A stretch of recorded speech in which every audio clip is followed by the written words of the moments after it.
na última aula, né, que nós estávamos conversando, fazíamos, né, uma análise preliminar ali, né, de como compreendermos um circuito em paralelo. Um circuito, né, que tem característica aí monofásica, né, e que está aí na modalidade paralela. Bom, dentro desse conceito, né, nós verificamos que tinha algumas destoâncias, não no fundamento, né, da análise do circuito, mas sim de como se comportava esse circuito pela maneira da sua ligação. Fizemos até, não sei se todos estão lembrados, algumas considerações pertinentes, né? Alguns colegas trouxeram, inclusive, exemplos práticos que nos mostraram que realmente nota-se, né, a diferença de comportamento, né, da nossa tensão com relação à corrente dentro de um circuito que tem aí a modalidade paralela. Bom, com isso, a gente também viu que o determinante para esse circuito, né, ser considerado um circuito paralelo, é não só uma questão de distribuição, mas sim da lei de Ohm, né, dos comportamentos fundamentais, aqueles que a gente tem que ter aí elencado na memória e que não podemos nunca, né, desconsiderar ao fazer uma análise de circuito, tanto série quanto paralelo, tanto monofásico quanto trifásico, né, são considerações pertinentes que vão ser sempre um subterfúgio aí para que a gente consiga fazer, então, os cálculos, né, e uma análise aí contundente e também eficaz, né, do que a gente precisa do circuito. Isso se dá, então, quando a gente entende que o nosso circuito ele pode ter N malhas que estão ali distribuídas, né, não interessa o formato.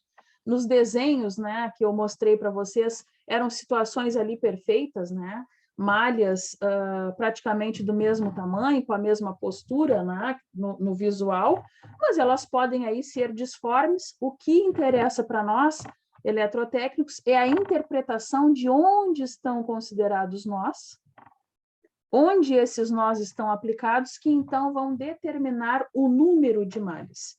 Para o último exemplo, né, que nós estávamos ali citando, mostrando para vocês, nós verificamos, né, que nós tínhamos 3 malhas.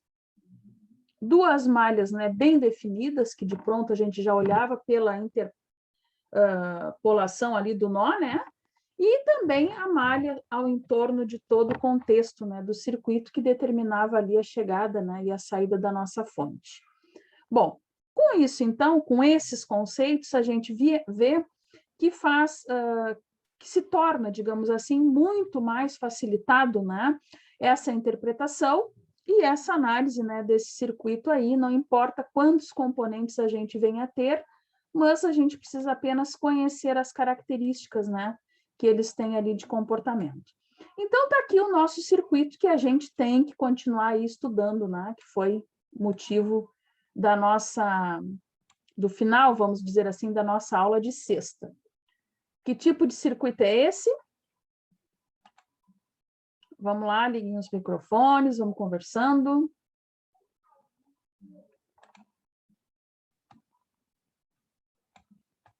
Nós temos aqui um circuito paralelo, né? Ó, bem definido. Aqui eu estou grifando o que eu acabei de mencionar para vocês, né? O que determina que o meu circuito é ou não, né, um circuito paralelo, são os meus nós, né?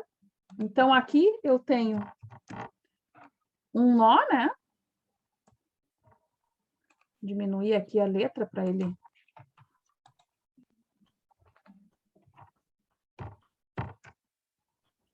Ó, eu tenho um nó aqui e tenho um segundo nó aqui.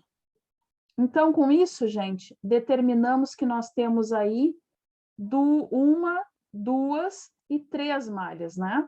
Vou deixar aqui grifado para vocês, que depois eu mando de novo o roteiro, né? Ó, malha 1,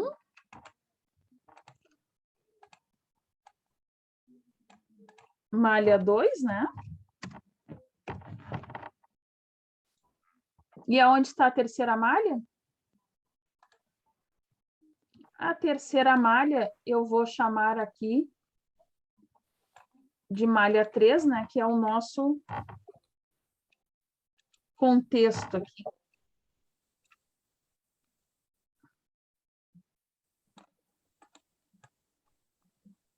Seria a malha maior, né? É a maior, ó. Vou botar só aqui um.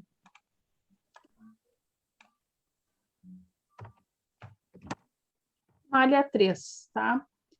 Só para vocês aí saberem que estamos falando aí de um contexto maior. Então, tá aqui, gente. O que mais que a gente tinha grifado aquele dia que era muito pertinente aí? Nós compreendermos como se trata de um circuito paralelo, nós temos, então, um fracionamento, uma distribuição, né, da corrente, né, no circuito, que foi o que eu fiz aqui, né? Grifei o IR, né, e o IL. Quem determina esse fracionamento? Bom, depende do que está solicitando os nossos componentes.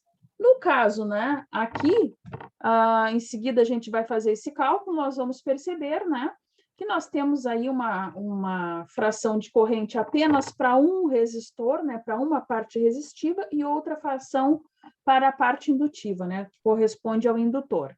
Mas a distribuição sempre será, né, equivalente ao que está sendo solicitado pelos componentes. Outra característica do circuito paralelo, assim como do série, né, para a gente relembrar, não importa quantos resistores eu tivessem aqui, não importa quantos indutores, eles teriam que ser todos somados. Porém, este soma que eu estou falando agora, o que mudou do série para o paralelo? O que mudou agora na hora da gente achar essa soma?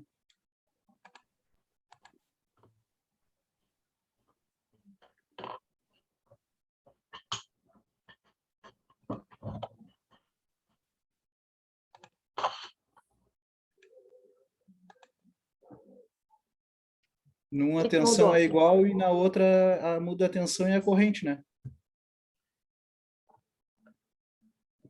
Certo, mas falta ainda informação, Wagner. Por que eu digo isso?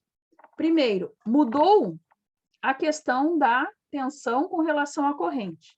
Perfeito. Neste caso, como a gente já frisou, nós vamos ter um fracionamento da nossa corrente, distribuída, então, conforme a necessidade para todos os componentes.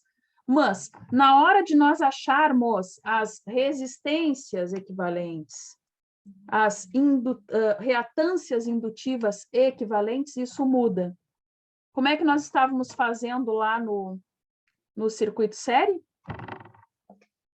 Eu somava todos os resistores e tinha um único resistor, não é isso?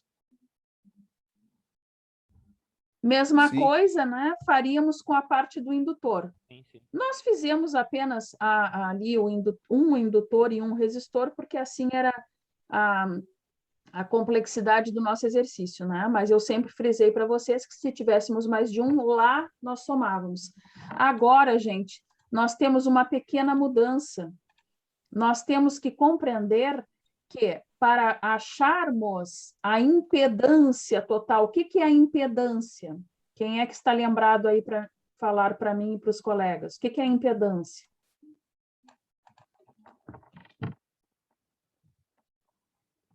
É a resistência.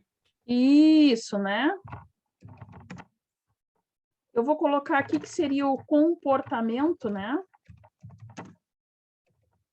Resistivo do circuito. Concordam comigo? Concordo que é um comportamento do circuito nesse Sim. caso? Sim. Sim, né? Por que sim? Porque a gente já viu que a impedância, né, ela tem que somar aí a nossa resistência, que é a parte real do circuito, correspondente ao nosso resistor, também com as reatâncias, sejam elas indutivas ou capacitivas, também vão ser somadas. Isso, né, é o comportamento resistivo do meu circuito como um todo. Então, aqui nesse caso, por isso o cálculo aí da impedância. Neste caso, aqui tem uma observação, ó. que eu até cheguei a comentar com vocês na última aula, né? Nós temos que observar o seguinte, que para esse circuito em paralelo, né, eu tenho que somar, que multiplicar as minhas impedâncias, né, dividido aí pelas somas, né, de cada elemento 2 a 2. Quais os 2 a 2 que eu estou falando? Os dois elementos que eu tenho para esse exemplo, né? Tanto do indutivo como se fosse capacitivo. Então, para mim achar, né, uma impedância num circuito paralelo, eu tenho que fazer a multiplicação dividida pelas somas das impedâncias de cada elemento. Ou seja, fazer aqui, ó.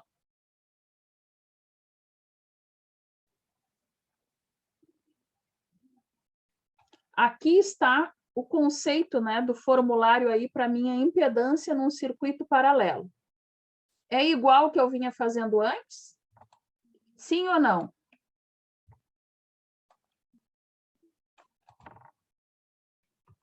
Eu diria que é parecido, mas não é igual, né?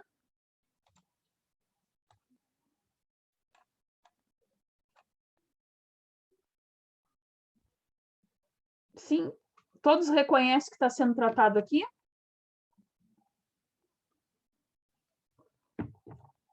Tem alguém perdido? Aquele R ali, professora, aquele R é o Resistor. o resistor. Resistor. Vou até colocar ali. Só um minuto que eu vou responder um colega aqui no chat.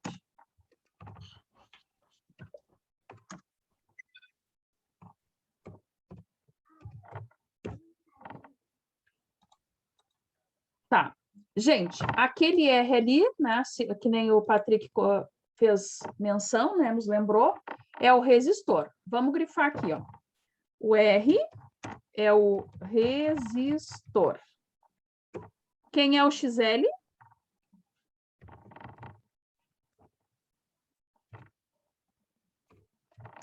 Quem é o XL? É a reatância indutiva. Bom, aí vamos lá fazer algumas considerações pertinentes antes da gente partir para o cálculo. Vamos ver lá o que mudou. Tem alguém copiando? Eu espero um segundo.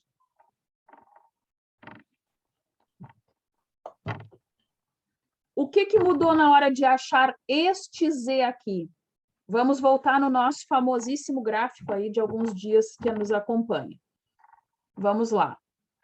No exercício anterior, que é o mesmo exercício, só que antes ele era série, agora eu botei ele em paralelo, nós tínhamos para achar a impedância a seguinte formatação. Ó, nós tínhamos Z igual a R mais JL. Agora, eu estou dizendo para vocês que eu tenho que calcular tal impedância através do conceito R vezes XL divididos por R mais JXL. Por que isso? Porque eu disse para vocês que no circuito paralelo, a multiplicação dividida pela soma das impedâncias de cada elemento. No circuito série, eu tinha que somar as resistências e ponto. Ó. E ponto final. Por quê? Porque no circuito série nós temos esta característica de circulação de corrente. Não existe distribuição, não existe fracionamento de corrente elétrica. Existe uma única corrente circulando no circuito, o que me permite, então, adotar as características das quais apresentamos aqui, onde eu passo com o cursor do mouse aqui em cima. Neste caso agora, em paralelo, esta é a novidade, esta é a mudança. Fazermos esta... Opa, desculpem. Fazermos essa formatação aqui. Bom, para isso, a gente precisa, para calcular a impedância, a gente precisa saber o valor do resistor, quanto que era, eu disse para vocês aqui no início, né? Ele tem uma resistência elétrica de 15 ohms, tá aqui, e tem um indutor de 100 milihenry. Todos ligados em paralelo.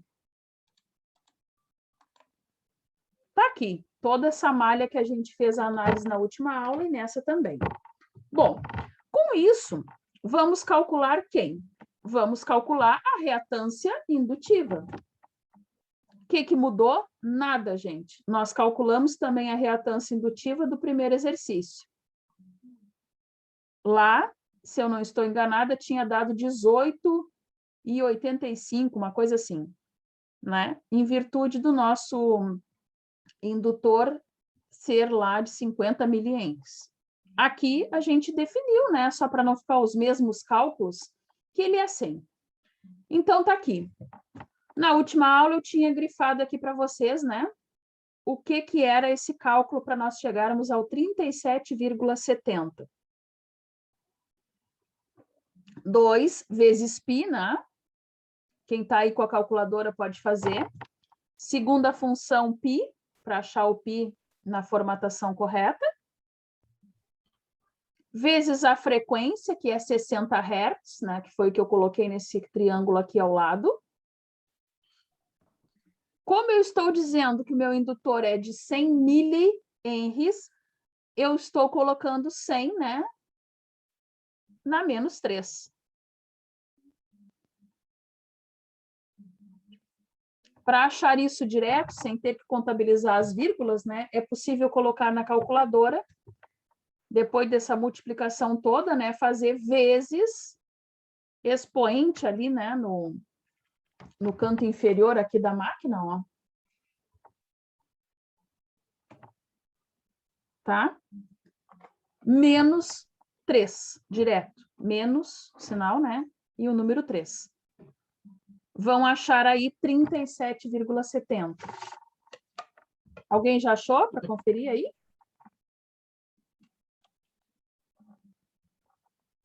Eu achei. 370. Alguém falou e eu não entendi. O meu deu 376,99. O meu deu 37,70. 37,70 é o que a gente espera, gente. Esse que deu 370 tem erro de unidade. Quem é que achou? Foi o Matheus? O 370? Não identifiquei. Só bota ali um cálculo ali, professora, que eu não... Boto sim. 2. Acho que eu tinha feito uma vez aqui. É. Vezes 60, vezes 100, vezes ESP na menos 3. 37,69, sim. Isso. Vamos lá. 37,69, 37,7. Pelas regras do arredondamento. Todos acharam até aí, gente? Com êxito esse cálculo?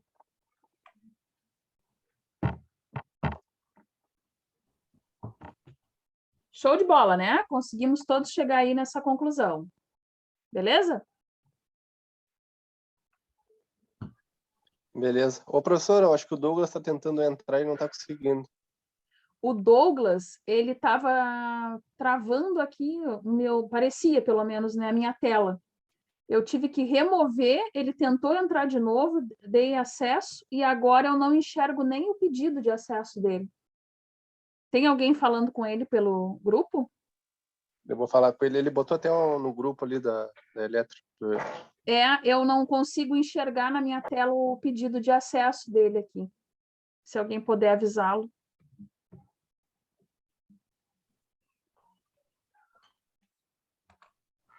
Bom, prosseguindo, gente. Chegamos aqui a essa conclusão da reatância indutiva.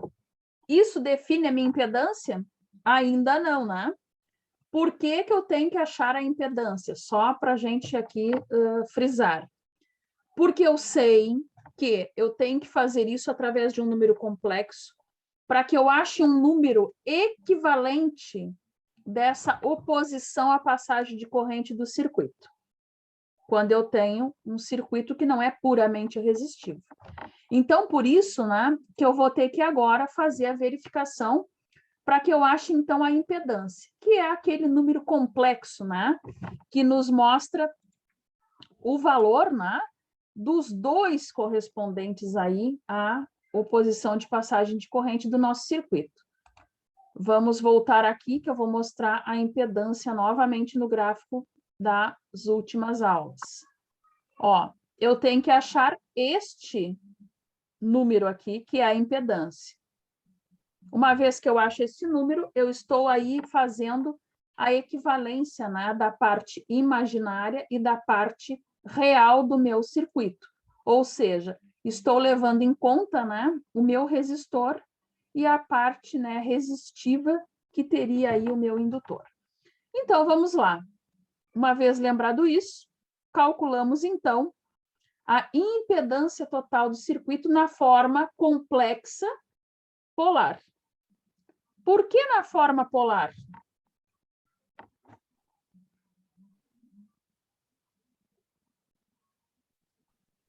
Por quê? Por uma questão de facilidade, né, gente? Ó, então tá aqui.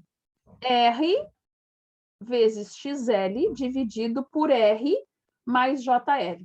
Querem que eu coloque aqui o porquê disso? Porque no circuito paralelo nós temos que fazer a resistência equivalente, né? Vou colocar.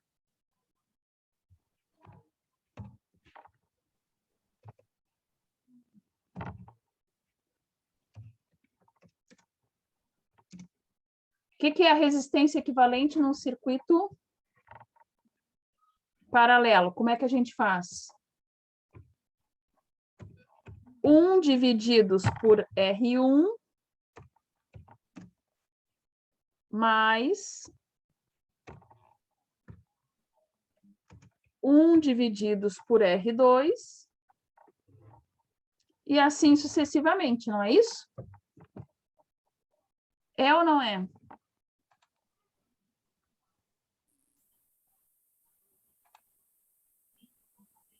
Sim ou não? Sim, sim. Sim. Então, isto que vocês estão vendo aqui, onde eu botei a seta indicando, tá? Se dá desta forma agora, por causa do conceito lá das leis de Ohm, que a gente já estudou, vocês já sabem, né? De resistência equivalente. Eu tenho que fazer o ajuste, né, da resistência equivalente por este modo. Por quê? Pela formatação do meu circuito, né? Paralelo, temos nós, então a gente precisa fazer essa verificação. Neste caso aqui, a gente vai fazer por este contexto aqui. Então, vamos lá. Quanto vale o meu resistor? Voltando, 15 ohms. Sim. E a minha reatância indutiva, 37,70. Então, tá aqui. 15 ohms está na formatação polar como 0 graus. Por que 37 está com 90 graus? A defasagem? A defasagem de 90 que a gente já sabe que tem. E nos foi né, mostrado, por exemplo, no circuito, né, as nossas defasagens lá que a gente tinha que levar em conta.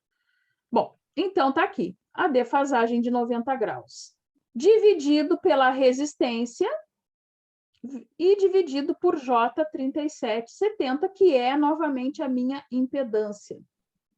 Bom, notem uma coisa, aqui embaixo eu coloquei na forma cartesiana. Estão vendo a equação que aqui embaixo está na forma cartesiana e em cima está na forma polar? Eu consigo trabalhar assim, gente?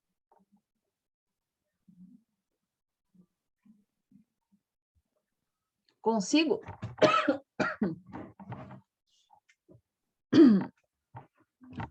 Sim ou não? Eu não entendi a pergunta, professora. Na equação que foi nos dada, a gente tem a parte do numerador da equação na forma polar. A parte do denominador está na forma cartesiana. Bom, na forma polar, aqui em cima todos já admitiram, inclusive tu que me respondeste, que está correta, inclusive, a defasagem, né? Aqui colocado. Beleza? Certo. Certo. Só que eu continuo com um problema, porque qual é a resposta da nossa impedância total do circuito? Eu ainda não sei. Por quê? Porque em cima eu estou na forma polar e embaixo eu estou na forma cartesiana, porque eu simplesmente lancei dados conforme eu os tinha. Eu tenho que passar tudo isso para uma única formatação. Concordas comigo? No caso, vai ter que transformar um dos dois, então, né? Transformar um dos dois. Bom, aqui em cima eu já estou fazendo a transformação. Lembrem-se que dos números complexos que a gente aprendeu, nós, quando tínhamos uma multiplicação na forma polar, nós tínhamos que fazer, então, a multiplicação dos dois números, né, reais, e E a somava-se soma dos ângulos. e a soma dos ângulos. Neste caso, nós temos que fazer 15 vezes 37,70, que vai nos dar um resultado aí. Espera aí que alguém está entrando. Quanto que dá aí? Fez o cálculo? 37,70 tem que nos dar algo 565. E somar os ângulos. Bom,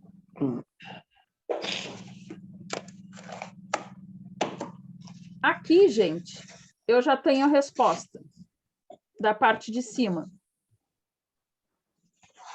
Somou-se os ângulos, a gente conseguiu deixar os 565.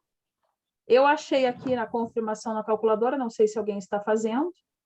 E temos que transformar também a parte de baixo, né, para a forma polar. Polar. Não entendi, Wagner. Transformar para polar embaixo, no caso. Isso, vou colocar aqui.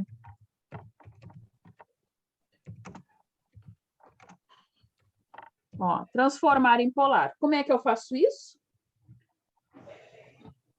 15 ao quadrado, que seria o resistor ao quadrado, vezes 37,70 ao quadrado, isto na raiz.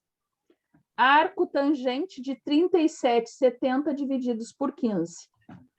Pergunta que não quer calar. Vamos lembrar. Por que que eu botei isto através dessa equacionamento?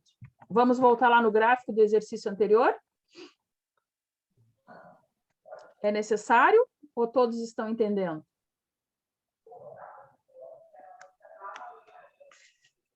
Vamos voltar lá, então.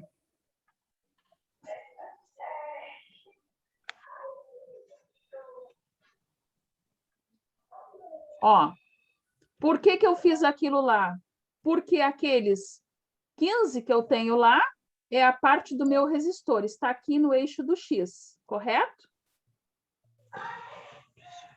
Correto, né? Confere. Confere. A parte imaginária é o eixo do Y. Que está aqui. Transportando aqui, nós temos um triângulo, né? Para transformar o ângulo, nós fizemos, então, a reatância indutiva, né? Divididos pela resistência. Foi o que nós fizemos nesse exercício aqui, onde eu passo com o cursor do mouse. Por que que nós fazemos isso? Porque esta é a parte imaginária. Aqui está a minha reatância indutiva. Aqui está a minha parte real, o meu resistor, no eixo X. Arco tangente é o quê? Cateto oposto a quem? Ao ângulo. Quem é o cateto oposto ao ângulo? A parte imaginária. Quem é o adjacente? A parte real. Então, por isso que eu tiro o arco tangente, não cosseno ou seno, e sim arco tangente. Então, a mesma coisa está sendo feita aqui. Notem que nada mudou em absoluto. Mudou é que agora, em vez de ser 20 o nosso resistor, ele é 15. E em vez de ser 18, o nosso reatância indutiva é 37. Está aqui, gente. Acharam a parte de cima, 565? O ângulo de Achei. 90? Acharam, né? E a parte de baixo? Quanto deu esse cálculo? 15 ao quadrado mais 37,70 ao quadrado, raiz disso.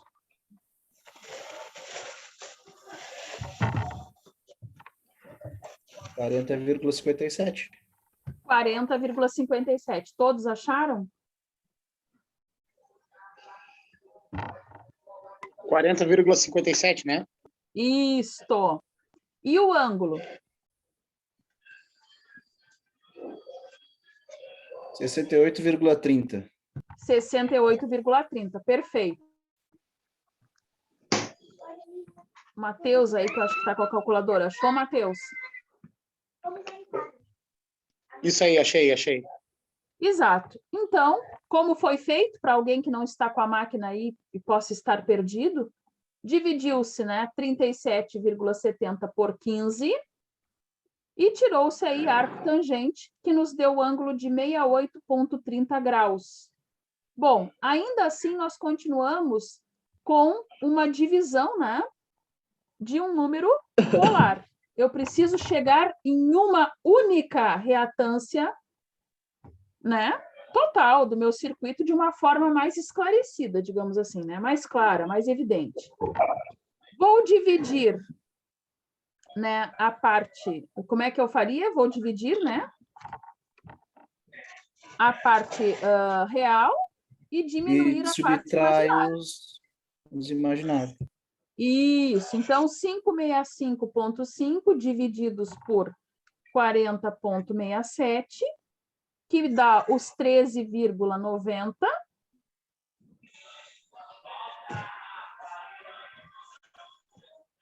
Ah, gente, eu dividi mal. Eu dividi por 40,67. 40,57. Se alguém foi pelo que eu estava repetindo, tá?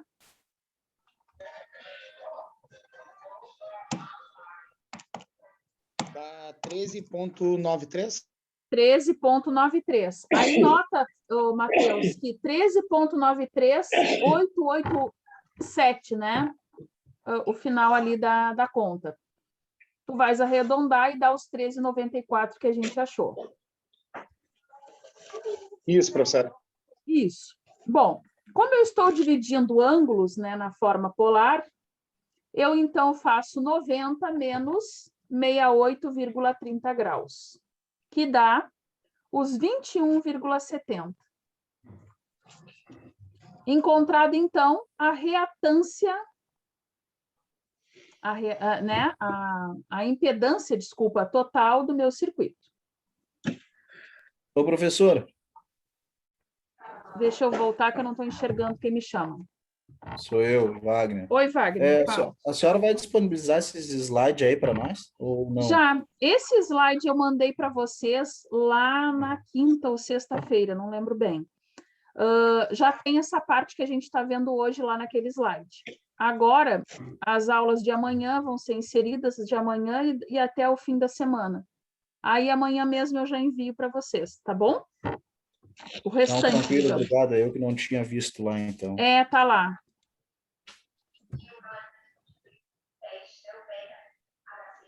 Bom, agora eu preciso, gente, calcular a corrente total do circuito.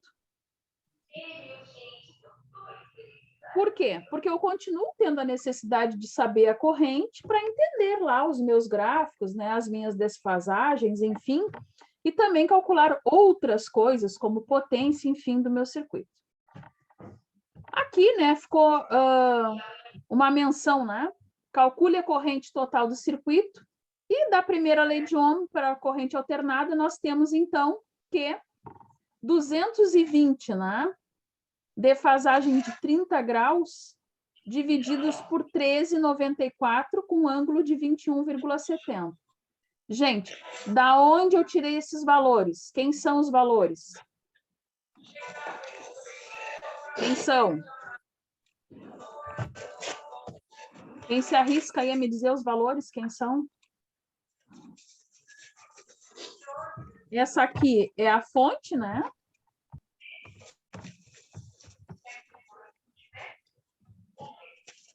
Correto? É a tensão e outra é a resistência, no caso. Exatamente. O outro é a parte resistiva do meu circuito, né? Ou a minha... Quem nós acabamos de calcular? Impedância. Impedância.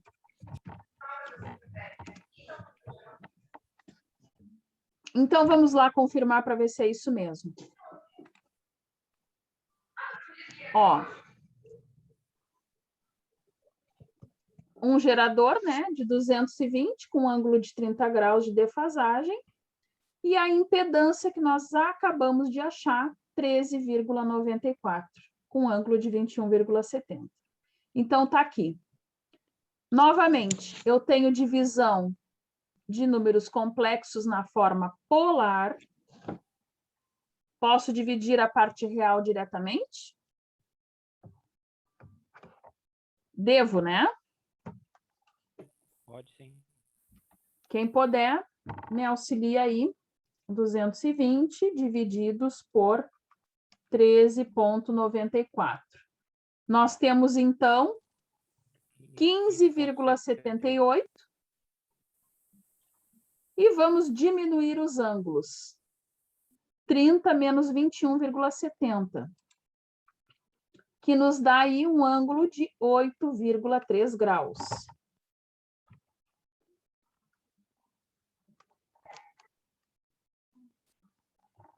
Todos acharam isso aí, né? Então, está aqui. Achamos a corrente total do circuito. Vou grifar a palavra total. Por que eu estou grifando a palavra total?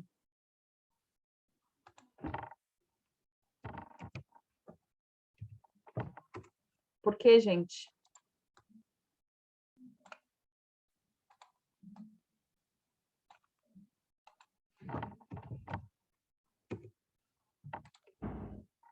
Por quê?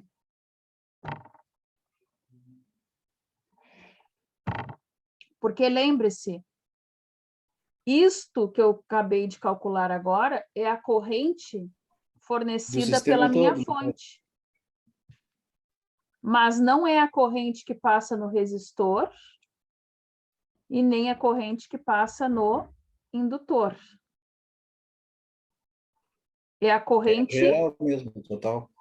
Isso. Conforme, né, acho que foi o Wagner aí que mencionou, a geral, né? A total. Aquela que corresponde aí à alimentação do meu circuito. E não aquela fracionada, Antes dela né? se fracionar, no caso. Isso. Bom, o que está pedindo agora? Para a gente esboçar a forma da onda de tensão, né? E da corrente total do circuito, indicando os valores de pico. VP e IP, e também o ângulo de defasagem entre tensão e corrente. Quando é que a gente fez isso?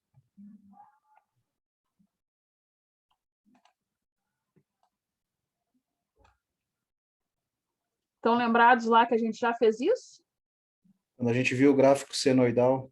Isso, nós vimos aí o gráfico, né, senoidal. Como é que a gente fazia esse cálculo? Tá aqui, gente, ó.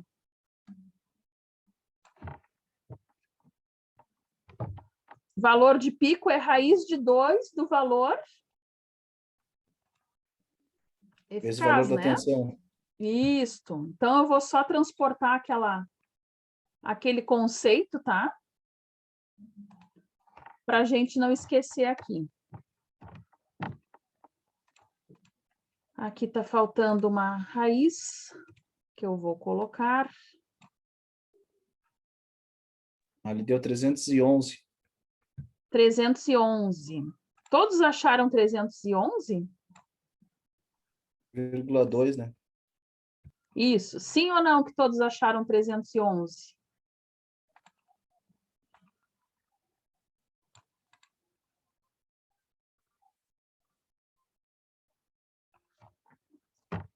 Vírgula Quem mais 13. achou os 311?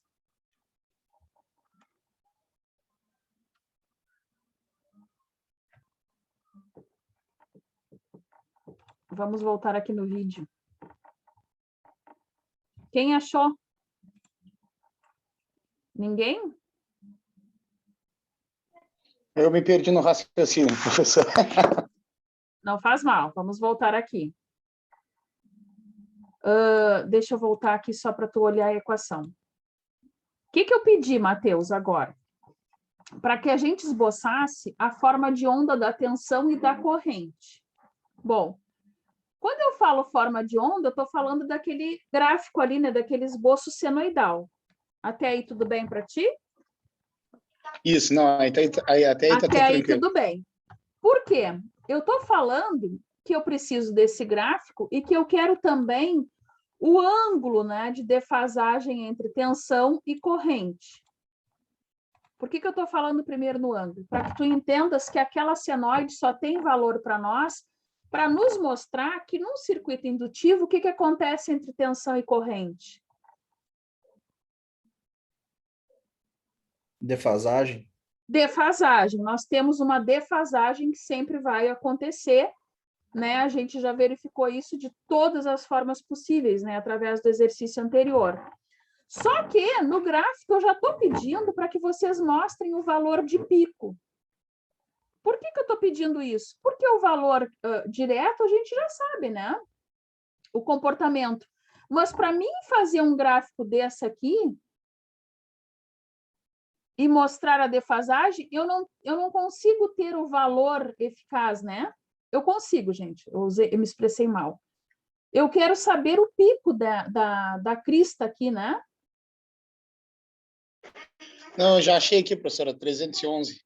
Isso. É que que eu fiz? Eu somei e eu multipliquei e depois eu tirei a raiz depois. Aí eu inverti. Não, tira a raiz e depois multiplica, né?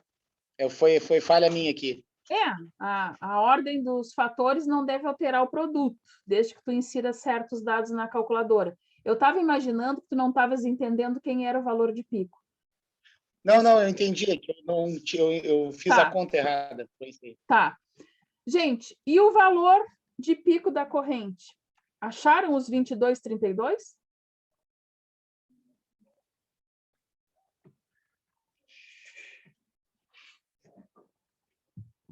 Achou, Wagner?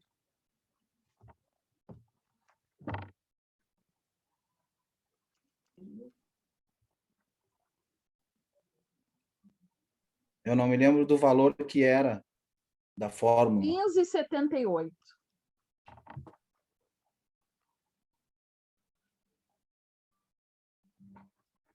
Eu achei. 22,31. 22,31, 6. Se deu 6 lá na terceira casa, posso arredondar para 22,32. Deu 6, Está? depois deu 2. Acharam isso, esse valor aqui? Ai. Exactly. Tá. Então, uma vez que acharam este, nós temos depois da vírgula 31,62. Então, um meia, né? Na terceira casa já pode se arredondar aí para 2, o número 1. Matheus, te achou aí? Achei. Deu 31 também. Deu 31. 22,31. A fórmula fica IP, professor. Como é que é, Patrick? Para achar o pico da corrente, fica IP. IP. Ali como estava VP, aqui, fica IP. Aqui em vez de VP, né, para achar a tensão de pico, tu acha o IP. Perfeito. Tá? Os valores de pico. Eu só botei esse aqui para a gente ter vocês terem aí no roteiro uma menção, né? E as duas, ambas são iguais. Gente, vamos lá de novo dar uma debulhada aqui nesse gráfico para a gente lembrar aí a memória do que a gente já estudou. Achamos os valores de pico. Os valores de pico correspondem à crista da onda ali, né? O que significa isso aqui, essa onda completa?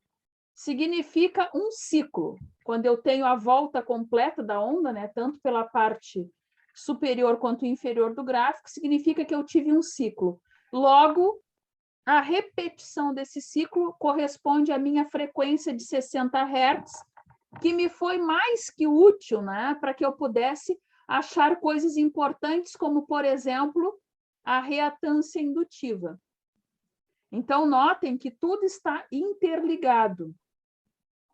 Se eu não tivesse essa defasagem, né, natural, eu não teria tais características e, por consequência, um monte de coisas, né, não estariam aí acontecendo no meu circuito. Tudo está interligado. Quando eu disse que eu estou defasada a 30 graus, né, notem que aqui no pico, né, da onda, nós temos 90 graus. Todos estão concordando comigo com isso? Sim. Sim, né? Nós temos aí 30 graus, o que... 30 graus, 90 graus, né? Então, a gente consegue fazer a análise, né, dessas duas formatação de onda aqui, que nos permite verificar que, sim, a corrente está, né, atrasada, digamos, com relação aí à nossa tensão. Todos lembram disso? Todos conseguiram trazer esse conceito para cá do primeiro exercício?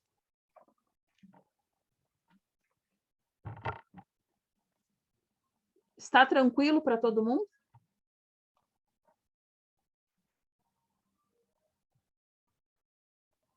Ninguém diz nada. Sumiram todo mundo. Vou prosseguir.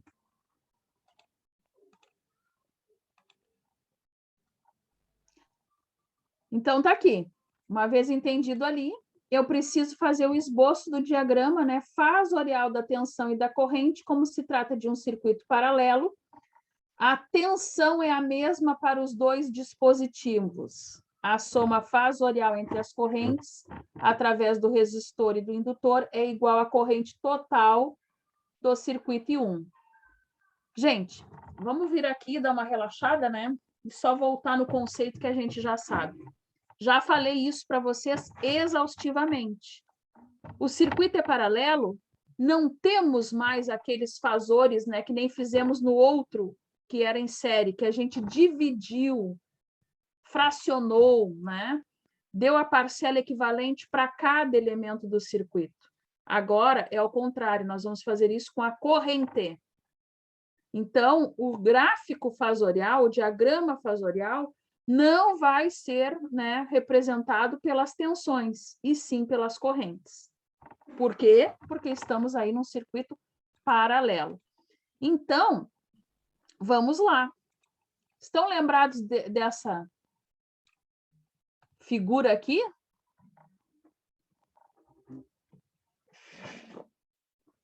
Já vimos, né, essa figura para achar o diagrama fasorial. Estão lembrados?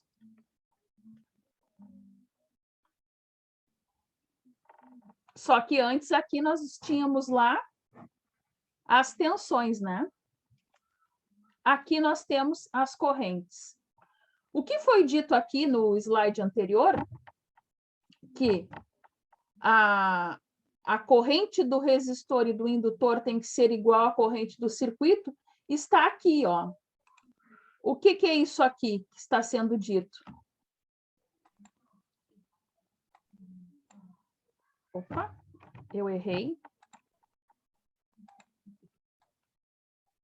O que é isso aqui? A tensão total é igual à tensão do indutor, mas a do resistor. Exato. Isso aqui é a lei... A corrente. Desculpa, eu falei tensão, mas é a corrente. É a corrente, eu entendi. É a lei dos nós. É ou não é a lei dos nós? Oi? Isso aqui é a lei dos nós, não é?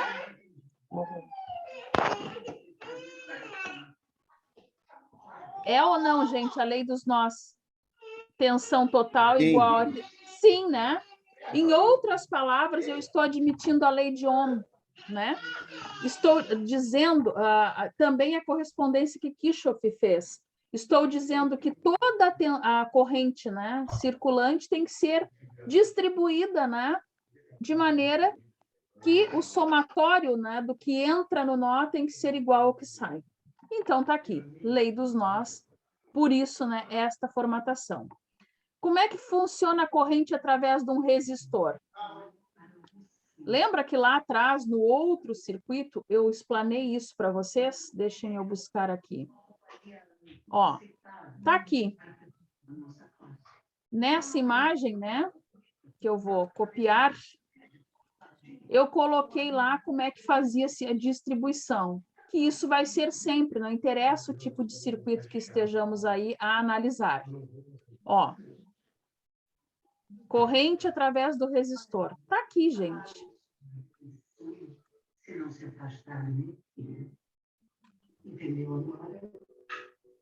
Eu posso ter todo esse tipo aqui de linguagem, né? Corrente igual a tensão sobre resistência, que é esse primeiro aqui do lembrete, que é o que está também descrito aqui neste, onde nós vamos achar a corrente do resistor. Beleza? Tranquilo, tranquilo. Tranquilo, né? Então, se corrente é tensão, né, sobre resistência, obviamente, como se trata de um circuito, né, indutivo, eu tenho aqui que levar em conta, né, a parcela com a angulatura. Neste caso, 0, porque eu estou tratando da parte real, do resistor. Então, está aqui. 220 30 graus divididos por 15, 0 graus. Por que 220? Repito, não fará diferença a tensão. A tensão é a mesma agora. Então, 220, 30 graus, aquele da fonte, né, do gerador, divididos por 15. Acharam 14,67? Acharam ou não? Sim. Tá aqui. 30 menos 0 graus. 30. 30. Então, tá aqui. 14,67, 30 graus. Ok? Professora, Ok. professora, Oi. Eu não identifiquei quem chama. Patrick. Patrick, tá. Ali, no caso, o resultado deu corrente total é 14,67, 30 graus. 30 graus. A RMS, como é que eu leio aquilo ali? Ampere em RMS. Tá. Lembra que a gente até Opa, quase que eu desliguei aqui. Lembra que a gente comentou isso numa das últimas aulas? Não lembro. Bom, vamos agora entender como que se dará a corrente no indutor. Como é a corrente no indutor?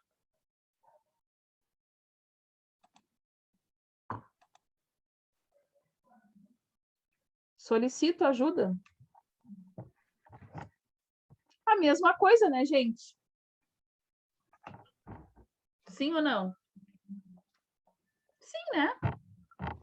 Igual, só que divide pelo indutor, no caso. Só que divide pelo indutor. Pelo indutor, não. O indutor é 100 milihenries. Eu vou dividir pela reatância indutiva, ou seja, pela parte resistiva, né, que há neste indutor.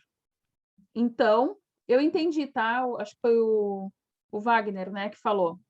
O que o Wagner quis nos mencionar, mas só para a gente entender que não é o indutor, e sim o que ele tem de oposição aí à passagem de corrente.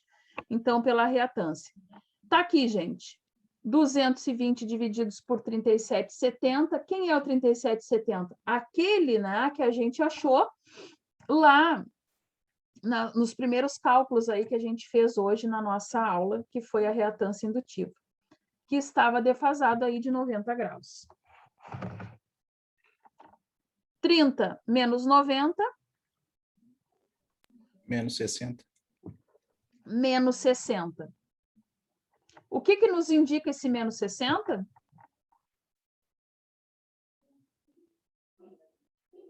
Sinais diferentes. Sinais diferentes significa, de fato, que a gente tem aí um atraso, né? Sim, confere. Confere, né? Se nós não tivéssemos achado isso, deveríamos, né, desconfiar. Então, tá aí, a gente conseguiu achar, né, a corrente através do indutor. Só uma pergunta, então, professor. Daí, no caso aqui, é o indutor. Aí, no caso, se fosse um circuito puro resistivo, não teria essa diferença, no caso dos sinais ali. Não. No caso aqui, não teria os atrasos. Não teria isso. Se fosse um circuito puramente resistivo, vou voltar no gráfico para frisar bem. Ó, o que nós teríamos de fato? Nós teríamos só a parte real. E isso significa, que nem nós vimos lá na nossa primeira aula, nos nossos conceitos, que o nosso Z é igual a R. Olha como é que fica o circuito. Pico com pico, né? Fica, exatamente, fica assim. Então, a gente tem que levar em conta, né, que neste caso nós temos sempre, né, um atraso pelas características aí dos elementos que a gente tem dentro do nosso circuito. Todos compreendem isso?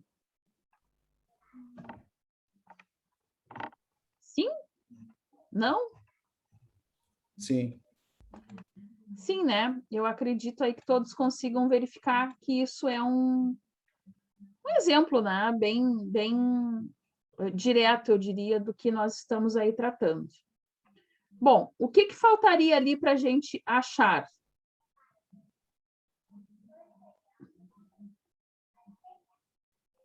O ângulo da defasagem, no caso. O que nós precisamos verificar ali? A gente precisa entender que nós temos que achar agora os nossos diagramas, né? Como é que foi o nosso diagrama lá da outra aula?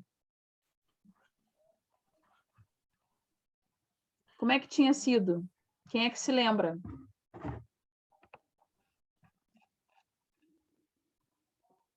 Vocês lembram que eu estou pedindo ali para a gente achar o diagrama fasorial, não foi?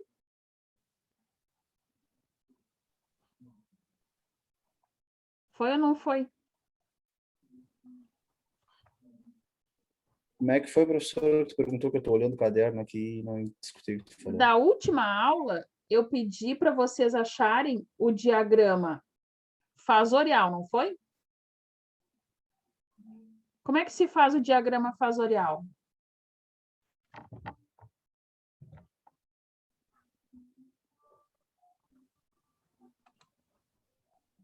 É um ângulo Vamos em cima voltar e um na ângulo última. embaixo. Hã? É um valor de ângulo em cima e um valor de ângulo embaixo, dividido. Isso. Pelo gráfico. Quando a gente, na última aula, a gente fez o diagrama fasorial, tá? Das tensões, a gente achou esta formatação, não foi? Fizemos a mesma coisa, só que em vez de achar corrente no resistor e corrente no indutor, a gente achou a tensão. Tensão, exatamente, a tensão. Nos dois, porque era em série. Agora a gente fez ao contrário, mas a gente achou esta característica. Como é que a gente vai fazer agora para aquele? A mesma coisa. Da mesma forma. Da mesma forma. O que falta eu representar ali? Deixa eu puxar um gráfico aqui para vocês. Para aí. Um segundinho.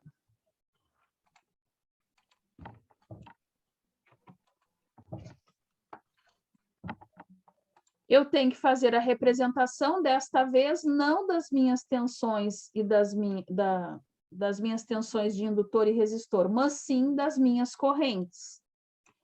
Então, está aqui, deixa eu puxar, que eu não estou conseguindo entrar, gente, aqui. Só um minuto. Estão enxergando aí?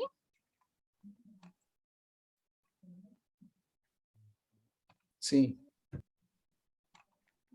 que tem aqui de diferente? Para aquele gráfico, para aquele diagrama fasorial que eu mostrei das tensões.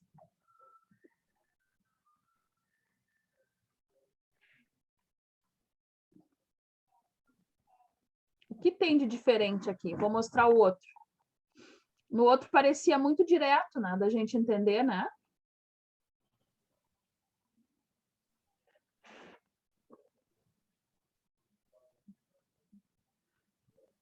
Eu tinha minha tensão aqui, né? Exato, eu notei que a outra está um pouco inclinada ali no caso. Exato. Aqui nós temos até a menção do ângulo, né? Ó, Fora do eixo, no caso, então. fora do eixo. Esse aqui nós tínhamos aqui um diagrama, né, fasorial com a tensão bem a eixo. A tensão a gente já sabe, né, como se comporta uma com relação à outra. Inclusive, a gente deu, né, que a tensão ela estava ali com um ângulo de 30 graus. Tínhamos aqui um ângulo um pouquinho mais que 30, né?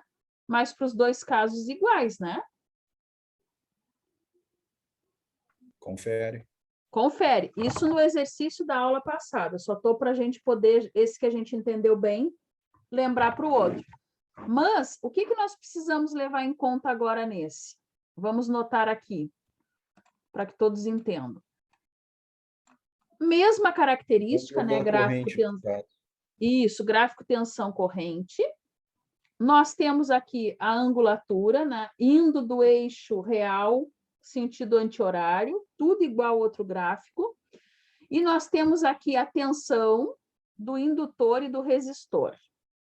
Bom, a corrente, desculpem, total do circuito, aonde está no gráfico? No meio? Aqui, né, gente? Estão vendo? Vou botar uma seta para indicar. Vou pegar outra formatação. Tô vendo. Ó, aqui, vou botar assim, que é o I total. O IR seria a divisão, no caso, né? A fração. O IR é a tensão no resistor e o IL é a tensão no indutor. Vou anotar aqui também.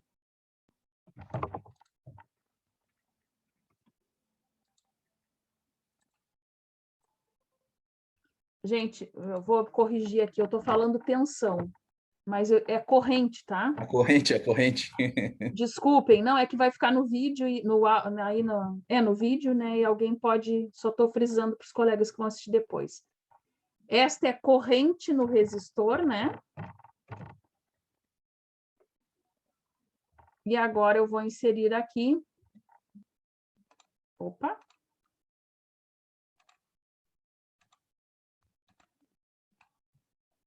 Aqui, corrente, né, no indutor. Tá aqui. Bom, só para nós entendermos, né, por que da formatação. A gente soube, lá no início do exercício, que a nossa corrente total valia 15,78 com um ângulo de 8,3 graus. Gravaram aí o número? Vamos analisar aqui. 15, né? 15,72, né?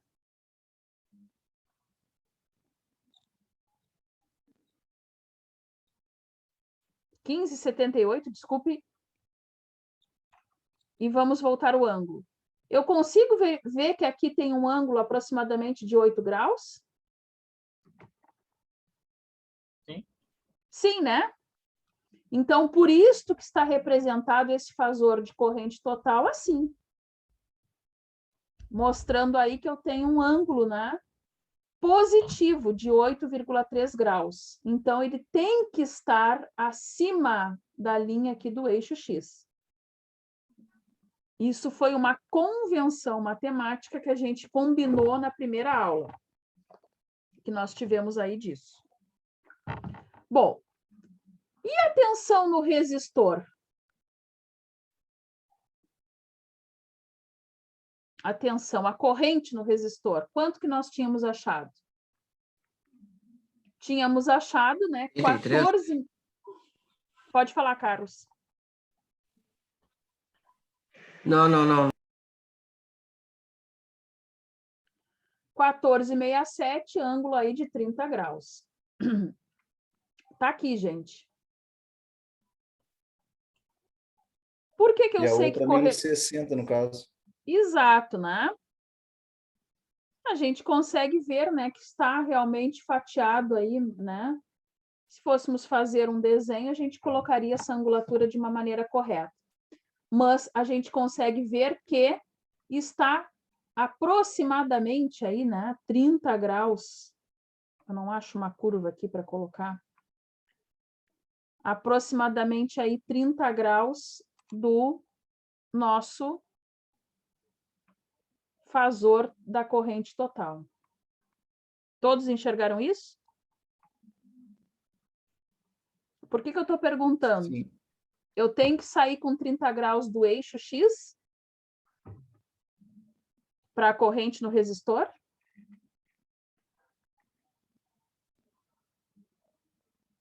Sim. Não. Para a corrente no resistor, eu tenho que fazer de acordo ao fasor da corrente total.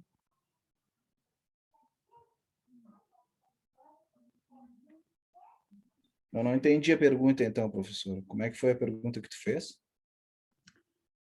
Vou reformular, tá, Wagner? Para o fasor da corrente total, eu fui lá e raciocinei o seguinte com vocês. Eu disse que a corrente total valia 15,78 com um ângulo de 8,3 graus. Com isso, eu levei vocês ao raciocínio de que no eixo X, uma vez levando em conta este conhecimento que o ângulo ele vai sentido anti-horário do Vai eixo ficar X. positivo, no caso.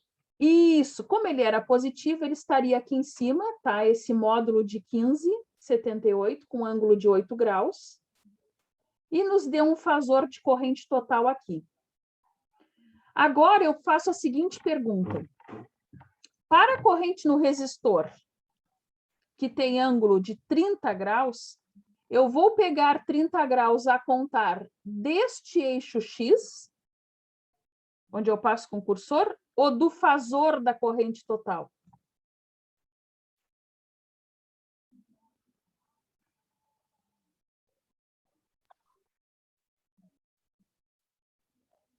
Posso dizer com muita tranquilidade que os 30 graus eu vou pegar a partir do fasor da corrente total. Todos entendem por quê? Sim, porque se fosse pegar do eixo nominal, tu estaria tendo que usar o imaginário, então, né? Porque ia estar Isso. acrescentando. Eu ia estar acrescentando mais 8 graus na parte do eixo real que não existe. Que já corresponde ao imaginário. Notem, o nosso gráfico tensão corrente no eixo XY é uma coisa e os nossos fasores outra. Então, para a indicação de corrente total, sim, eu tenho que botar o meu fasor da corrente total defasado com relação ao gráfico. E os outros fasores com a partir dele.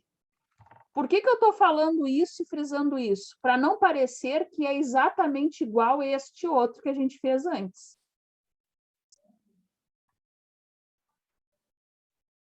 Este, gente, foi uma coincidência, concordam comigo? Sim. Aí, no caso, a tensão estava no eixo X porque o ângulo era 0, no caso. Exato. Agora, não. Agora nós estamos tratando de corrente. Então, os nossos fasores têm que ser levados em conta, né? Com respeito a isso que a gente está fazendo o estudo aqui. Bom, aí eu te pergunto, o fasor da tensão está representado aqui também, ó. Estou passando com o cursor em cima. Este está correto a angulatura? Tá, né? Tá. Tá correspondente aí, ó. Está correspondente, que é o que tu mesmo me disseste, né, Wagner? Que a gente conseguia perceber que tinha 30 graus pelo desconto dos 60 aqui de cima. Não foi isso que tu me disse há pouco? Foi, exatamente. Exatamente. Então, a gente consegue ver que está. Outra coisa que eu consigo ver que está Professora, correto... é o fasor da corrente, né? Não é da tensão, né? O fasor da corrente está aqui, a 8 graus do eixo. Da corrente total. Ah, tá. Não, Tá? eu tinha entendido que tu tinha dito da tensão, aí eu fiquei... Não, o da tensão está aqui também, mas agora eu já estou mostrando que está correto da tensão representado pelos 30 graus que foi nos dado lá no início do problema. Ah, tá, enxerguei ali. Tá. Isso, ele está aqui. Outra coisa que corresponde é o fasor da tensão, da corrente, desculpem, do resistor, aqui, né? Junto com o da tensão. Isso é uma coincidência? Vamos ver.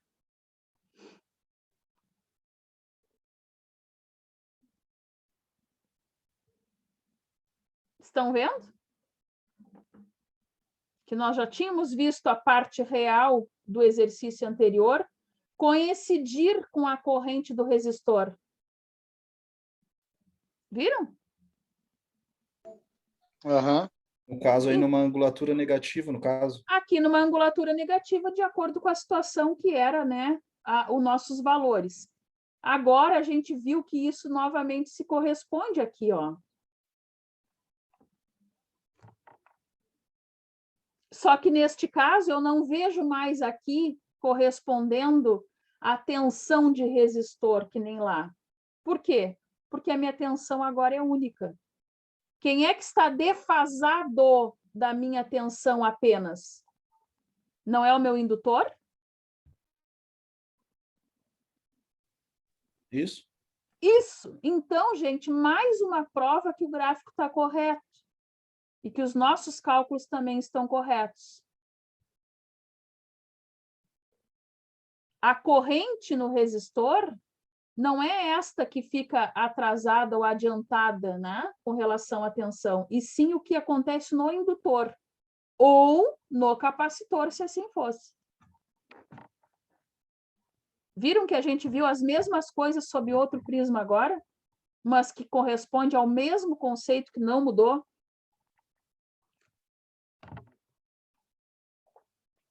Todos estão enxergando que a gente está conversando, que estamos falando aqui?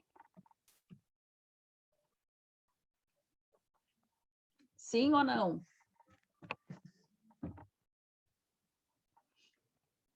Sim. Sim, né? Então, tá aqui. E é no indutor? Por que está aqui embaixo? Vamos lá. O que a gente achou de corrente para indutor? 5,84 é o módulo do número, né? O valor do número, num ângulo de menos 60. Vamos lá. Tem menos 60 aqui? Aparentemente, sim. Aparentemente, sim, né? A gente sabe que tudo isso aqui teria que ter aí um ângulo de 90 graus. Está dizendo que é menos 60, a gente consegue verificar, né, que deste fasor da corrente total, aproximadamente tem menos 60 aqui, mostrando a parte correspondente do meu indutor. Vamos fazer uma outra análise, né?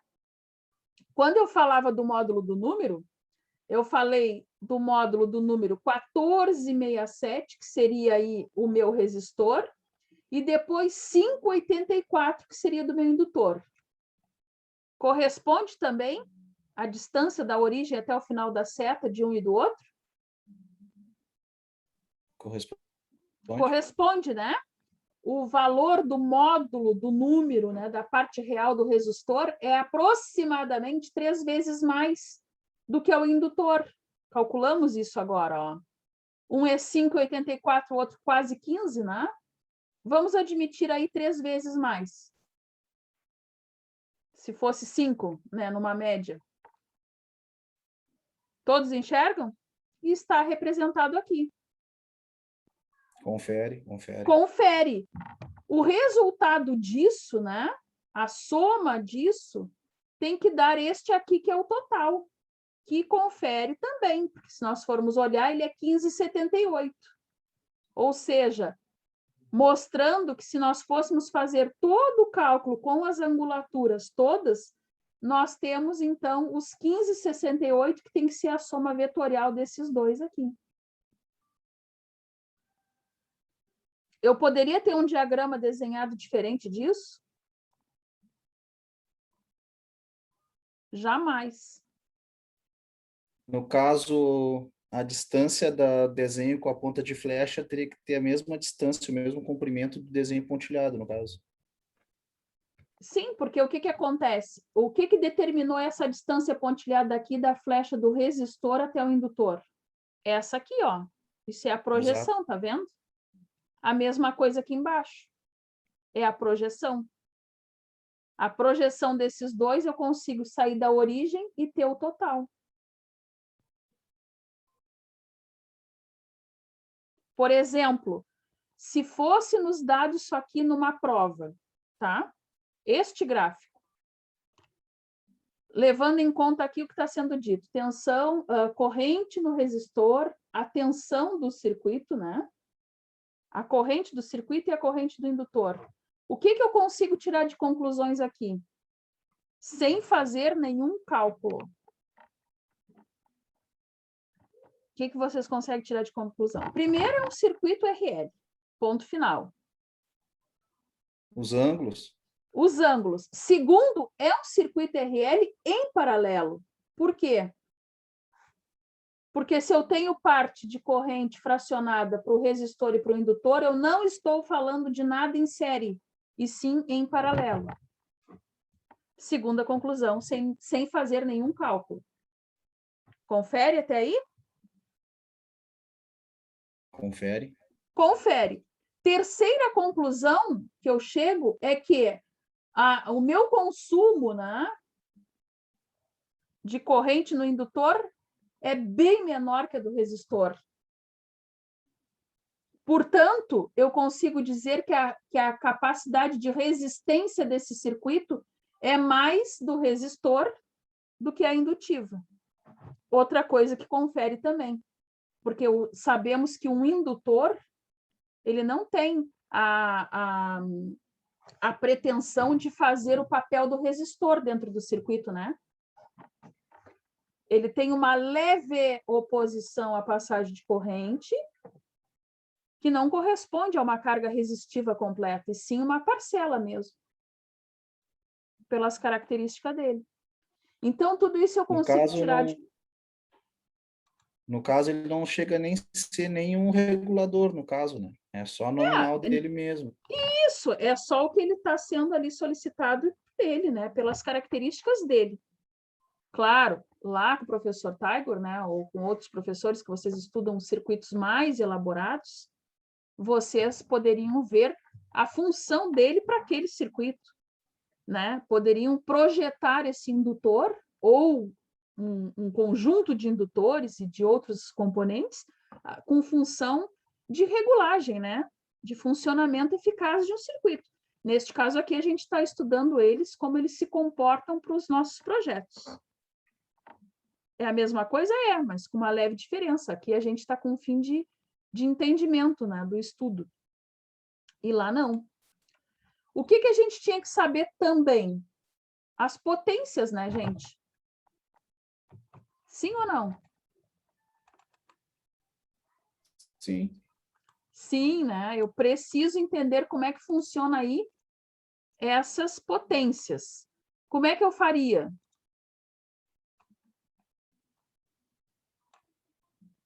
que eu tenho que calcular para saber as potências? Quais são as potências que vão aí ser frutos aí do nosso circuito? Quais são? Quais são as potências que eu tenho que utilizar no meu circuito? Ativa, aparente. Essas. Indutiva, aparente e...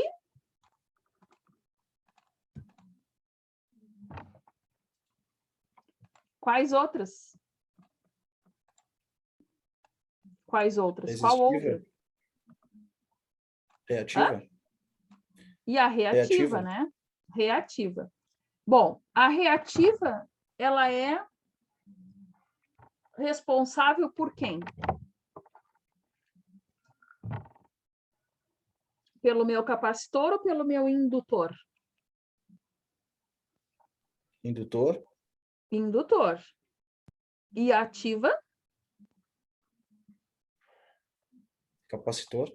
Pelo nosso resistor. Sim ou não? Me deu até um nó na cabeça agora. Não, e eu, se eu me... Já ia me deixar levar, viu? Pelo nosso resistor. Tudo que for ativo, né, no nosso circuito é aquele que representa aí como se o nosso circuito fosse puro, né? Fosse um resistivo puro. E o reativo é aquele que traz um contraponto aí para o circuito que precisa ser também estudado, né? Contemplado aí nos cálculos para fim de projeto. E o aparente é aquela soma das duas, né? Ou seja, é eu saber, né, como que se comporta as duas potências, né, dentro do meu circuito. E lembrem, eu falava para vocês que lá na concessionária a gente paga pela ativa, só pela que a gente usa? A gente paga pelas duas, né? A gente paga pela potência aparente, ou seja, aquela que eu preciso para o meu circuito, ou seja, a parte ativa, aquela que vem ali no meu maquinário, né, descrita, mais aquela que os meus indutores, né, e outros componentes aí dos meus maquinários e dos meus circuitos vão me gerar de resistência, e isso tudo dá um somatório, né, vetorial, que a gente vai ter aí essa parcela de potência aparente. Então, tá aqui, gente. É isso que eu quero saber, né? As potências ativa, reativa e aparente. Como é que a gente vai calcular? Como é que a gente calculou a potência lá do circuito em série? Vamos voltar lá.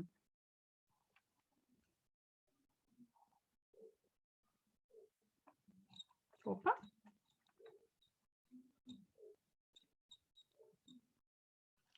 Ó, eu expliquei lá no outro, né?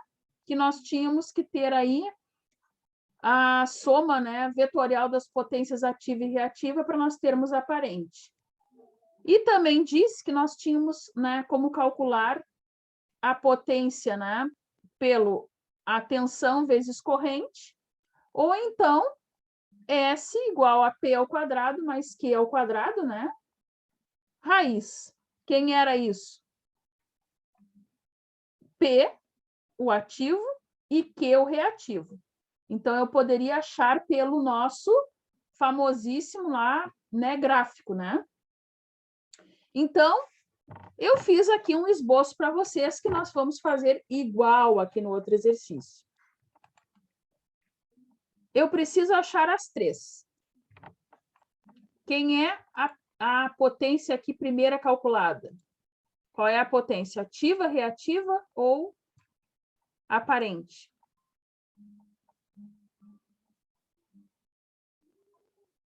Quem é?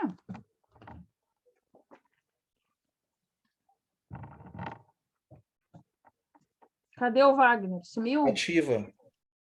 Ativa. Então, essa aqui é a ativa.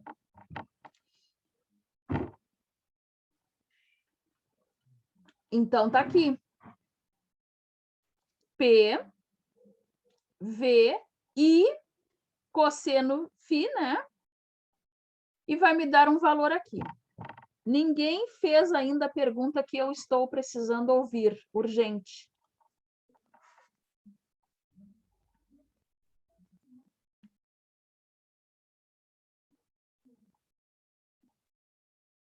Por quê?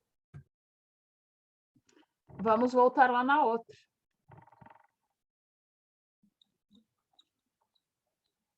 Nada Quer saber melhor por do que causa a do gente ângulo? comparar.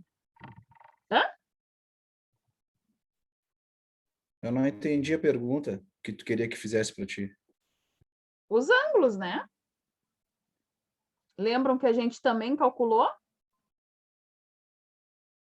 A mesma coisa nós vamos calcular na outra. Por quê? Porque eu já sei que a minha tensão e a minha corrente estão defasadas, portanto, eu preciso, né, entender essa angulatura. Os 220 é a tensão, né, do meu gerador, correto? Quem é os 15,78?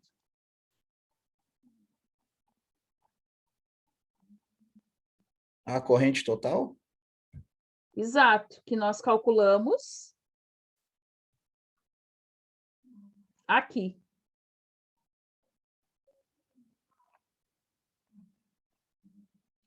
Então, novamente, nós temos ela aqui.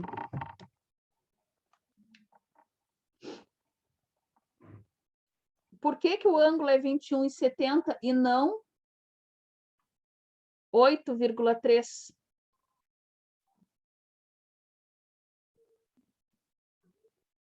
É isso que eu quero que vocês me perguntem. Porque lá eu mostrei para vocês, mas era nos ângulos diretos, né? E agora tu pegou a angulação do resistor, no caso. Exatamente. Nós pegamos lá aquela conta que agora não estou achando aqui, que nós havíamos feito antes.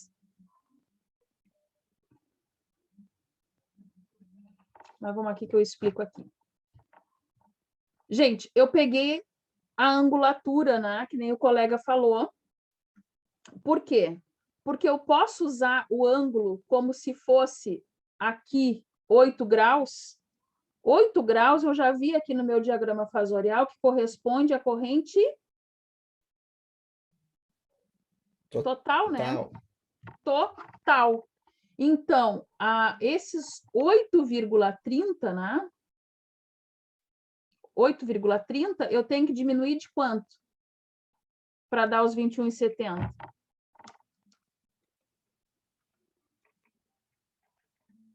Não é dos 30 graus que eu sei que tem de defasagem lá da minha fonte? Sim ou não? Confere. Confere. Dá os 21,70. A gente chegou a fazer esse cálculo, mas eu acho que eu não anotei ali. Que dá os 21,70. Então, é este que eu tenho que pegar e colocar aqui. Todos entenderam o porquê?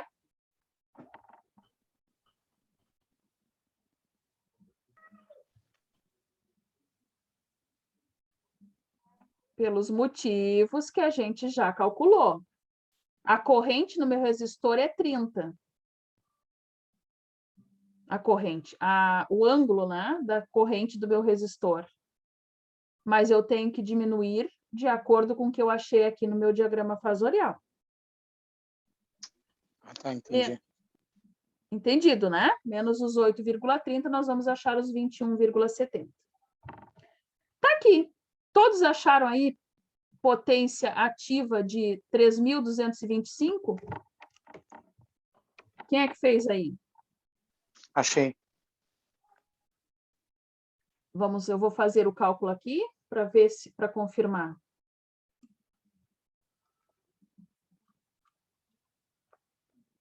É isso mesmo, tá certo. Tá certo, né? Perfeito. Potência ativa, unidade watts. Por quê? Porque é o que nem nós encontramos lá nos nossos equipamentos. É a potência necessária para dar funcionamento. É a que realmente eu quero obter aí no meu circuito. Então, em watts. E esta aqui de baixo, quem é?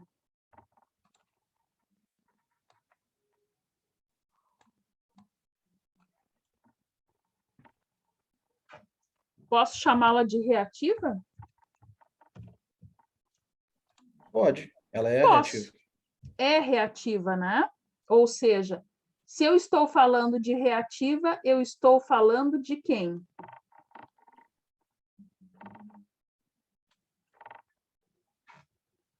Da potência.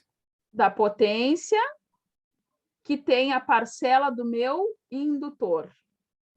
Novamente, o meu ângulo é 21,70. Repetindo, por quê? Porque está aqui. Eu tinha um módulo aí de corrente com uma defasagem de 8,30 graus apenas, que eu tenho que fazer o desconto, né? 30 graus menos esses 8,30, que dá os 21,70, que está aqui. Continua o mesmo ângulo. Então, mesma coisa que a gente fez para esse cálculo, só que agora, em vez de tirar o cosseno, nós vamos tirar o seno do ângulo. Vamos mostrar aqui, ó. Notem que no gráfico realmente é o seno do ângulo, né, gente? Sim, né? Sim. Sim. Por que que eu digo sim? Porque o cosseno do ângulo é sempre quando estiver aí adjacente, né? Junto, né? A parte que é real do meu circuito. Neste caso, esta parte reativa corresponde à parcela indutiva do meu indutor, que está aqui na parte imaginária do meu circuito. Então, tem que ser seno do ângulo, por isso que está correto aqui como grifado no nosso roteiro. Vamos lá? Vamos tirar aí para ver se dá certo o cálculo.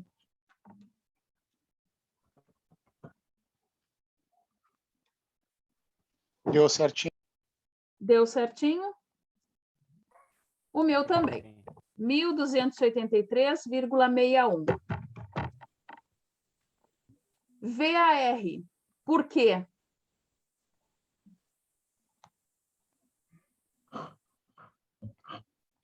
Porque a unidade de potência reativa é volt-ampere reativo. Está aqui.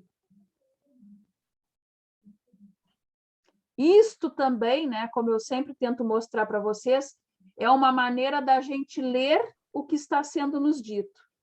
Se vier em um equipamento, supondo, né, não precisa ter as indicações aqui de P e Q, por exemplo, que nós estamos habituados. Se vier uma unidade em watts, sabemos que está sendo falado de potência ativa. Potência necessária para o equipamento funcionar. Se vier em VAR, sabemos que está sendo dito a parcela, né, que temos aí fora do ativo, né?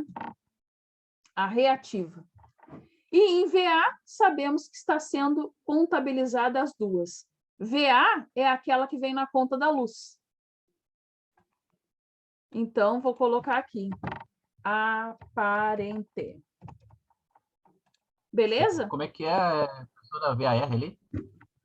VAR significa que eu estou falando de volt-ampere da parte reativa.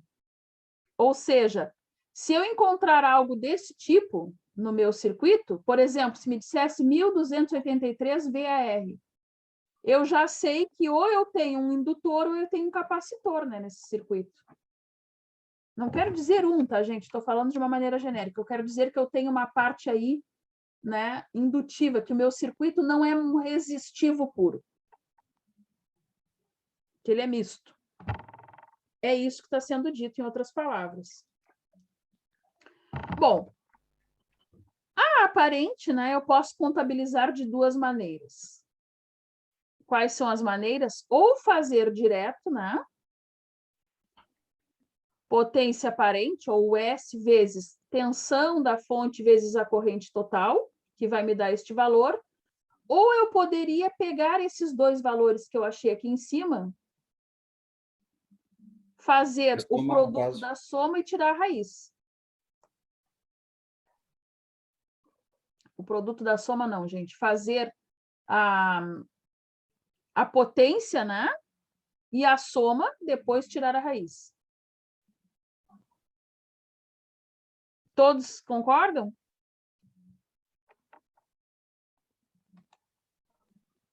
Sim. Sim. Todos enxergaram isso? Se eu fizer 220 vezes 15,78, dá os 3.471,60. Mas, se eu fizer 3.000, quem está com a calculadora aí, vamos lá comigo, 3.225,58 ao quadrado, mais 1.283,61 ao quadrado, raiz quadrada disso continua dando os mesmos 3.471,60. Deu isso mesmo. Deu isso mesmo. É verdade. E aí? Vamos voltar aqui no vídeo.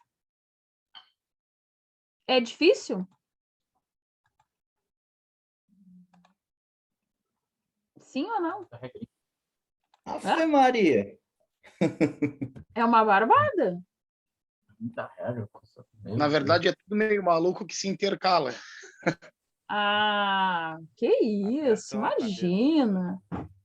Não, isso aqui é Apertou a uma cabeça. coisa muito fácil.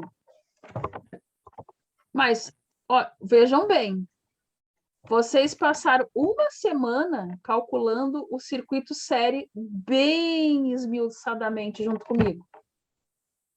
E levaram uma noite para entender o paralelo que é mais complexo. O que isso significa? Tivemos um êxito, né? Estamos evoluindo.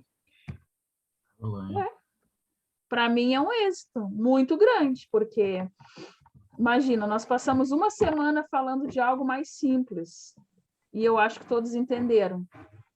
E agora eu falo, vocês correspondem em algo muito mais complexo?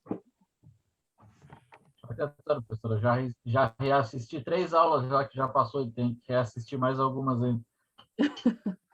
Não, mas olha, Tu olha, tu reassiste a aula e tu vai vendo, né? Porra, o quanto pacienciosa é essa professora, ela explica 3, 4 vezes a mesma coisa, que aí tu te lembra da outra frase.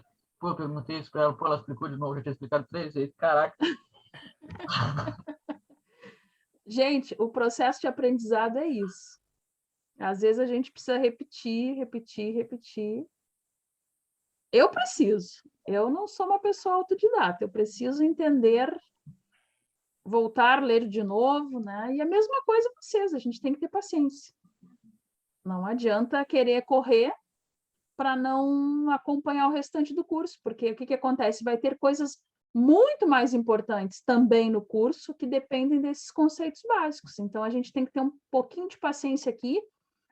Mas isso que eu disse agora, eu falo sinceramente, eu acho que vocês evoluíram, porque o tempo que a gente levou fazendo uma análise, né? E hoje, por exemplo, a gente conseguiu concluir o circuito paralelo, do mesmo exercício que a gente passou alguns dias conversando. Vocês não acham que isso é um avanço? Eu vejo como um avanço bom. O que nós temos que fazer agora, a partir, né, disso? Nós temos que entender que o circuito capacitivo, por exemplo, é a mesma coisa do que a gente estudou. Os mesmos cálculos que a gente fez para este, que era indutivo, é um circuito capacitivo. Qual vai ser a diferença? Qual vai ser?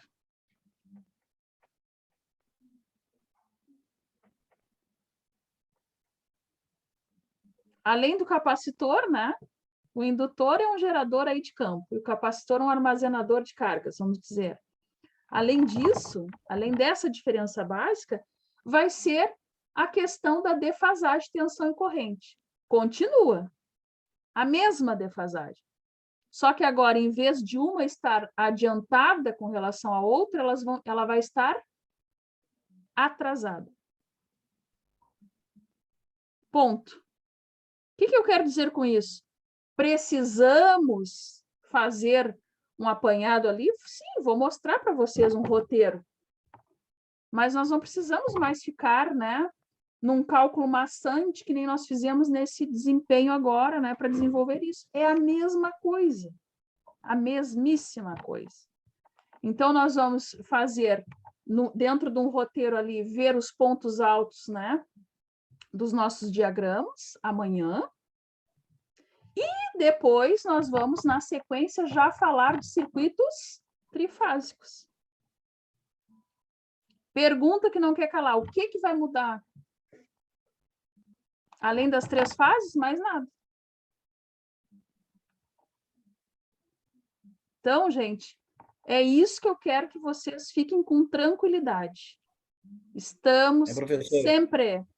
Pode falar, Wagner. Agora, nisso aí que tu falou do circuito trifásico, hoje eu ouvi um questionamento que tinha 3 lâmpadas ligadas em 3 interruptores. Cada chave do interruptor tinha uma fase distinta, no caso, RST. Tá. E aí, um retorno de cada fase para cada paflon de lâmpada. E as 3 lâmpadas, na sequência, ligadas